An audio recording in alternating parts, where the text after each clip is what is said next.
everybody, welcome back to my channel. My name is Zara and today I am going to be doing a review of The Ballad of Black Tom by LaVelle. This is a book that I have been wanting to read for a while. It's a very short book, it's about 200 pages, I think it's actually even less than that. And I got it a few years ago and I was really interested by the fact that LaVelle was inspired by H.P. Lovecraft. I have not read any H.P. Lovecraft as of yet. I do have a lot of his short stories on my Kindle, and I also have The Call of Cthulhu as a paperback, but I just haven't really made the jump yet because I think I have to be in a very specific mood to read horror. I also think that Lovecraft is a very interesting individual, and some of the things that he wrote in his books are definitely a symptom of the time that he was in.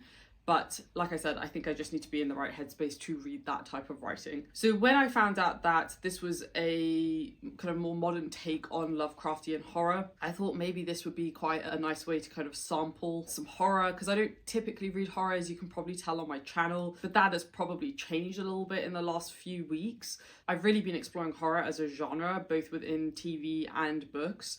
And so I think I might actually start reading a bit more horror because I've really been enjoying what I've read so far. So The Ballad of Black Tom, as he is essentially brought into this very weird and wacky world of this very rich white man called Robert Soydam, and we don't really know what's happening, we don't really know anything about the magic system, but we know that Tom is almost like a fixer in a way. Like, he finds magical artifacts for other people, and we know that he has magic himself, but we don't really know anything beyond that. So he basically gets embroiled in this plot with this character Robert Soydam, and then on the other side we have detectives who for their own reasons are following and watching Robert Soydam, and Tom is basically in the middle of this mess.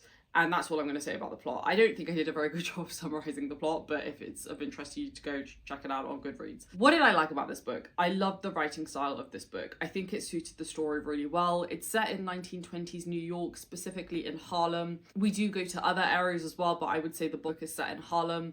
And Harlem in itself is a character, and it's really satisfying to read. I've been to Harlem once or twice. It has its own incredible microcosm of culture, and I think it's very distinct to all of the other boroughs in New York, and I think LaVelle really captures that. I mean, obviously this book is set in 1920s New York, but you still get some of the same vibes, and I just think he captured it really well. I think the other thing that LaVelle is really good at is giving this a real like noir, crime, gritty feel. I think it suits the story really well, and I'm really excited to see if that is similar in his other books as well. The next thing that I really liked, kind of following on from what I was saying about Harlem being a character in itself, was the world building. I think the 1920s have a very specific feel to them. And I think New York 1920s has a very specific feel to it. And I think it can often feel very generic, but I think LaVelle captured it so perfectly. I don't know if he himself is from New York. I believe he is American, but I feel like you would only be able to capture 1920s Harlem if you had lived there and you knew the history of that place really well. And that's why I have a sneaky suspicion that maybe he lived there at some point, or maybe he still does, I don't know. But I have to say it was exceptionally well done. The next thing that I'll move on to is the characters. Now, I was a little bit lukewarm on some of the characters. I think the title character, Tom, is very interesting. I think he has a really interesting background.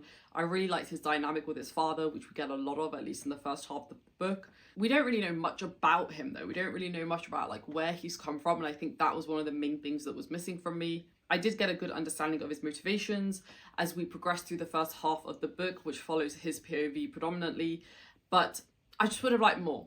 I just felt like I didn't know Tom as well as I could have, and that unfortunately just made the character feel a little bit off for me because I couldn't really buy into him. I would say we follow two other main characters, and the other one is Robert Soydam.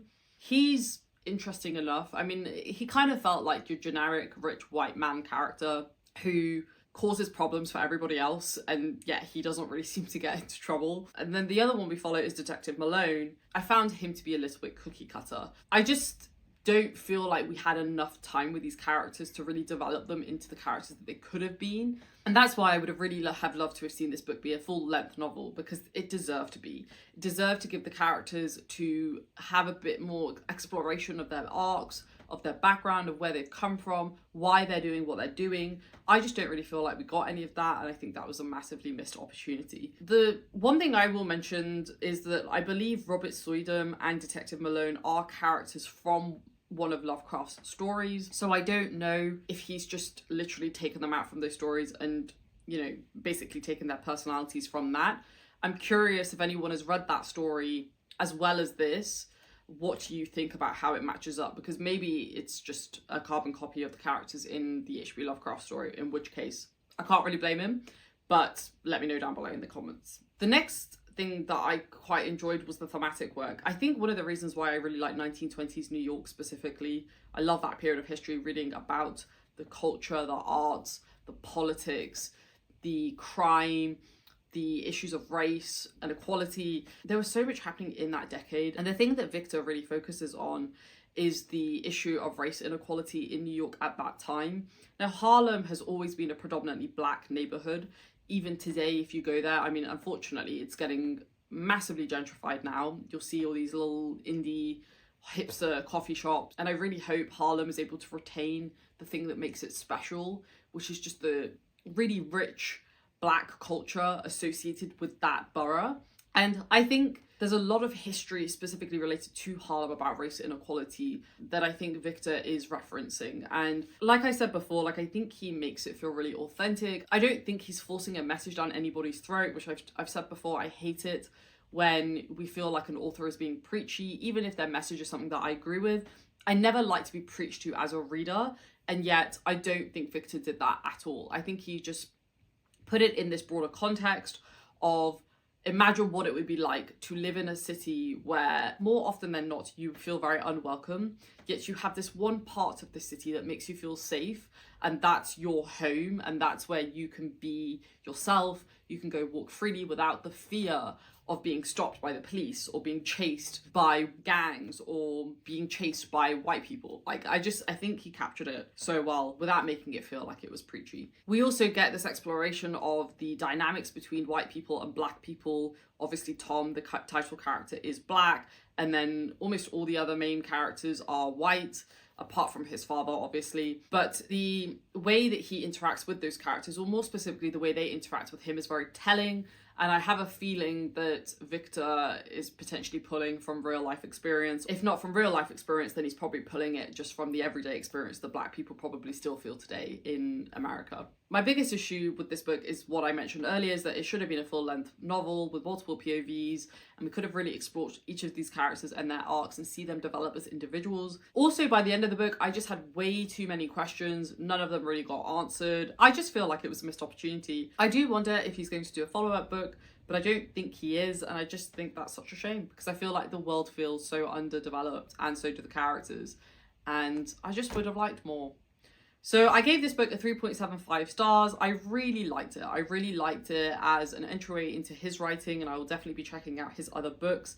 This could have easily been a 5 stars if this book was a full-length novel, and I would have felt a greater kinship to the characters. But it is what it is. You can't win them all, folks. Let me know if you've read this book down below. Always very excited to chat about the books that we all read, and I'll see you down in the comments below. Thanks for watching, folks. Stay safe, take care, and I'll speak to you soon. Bye.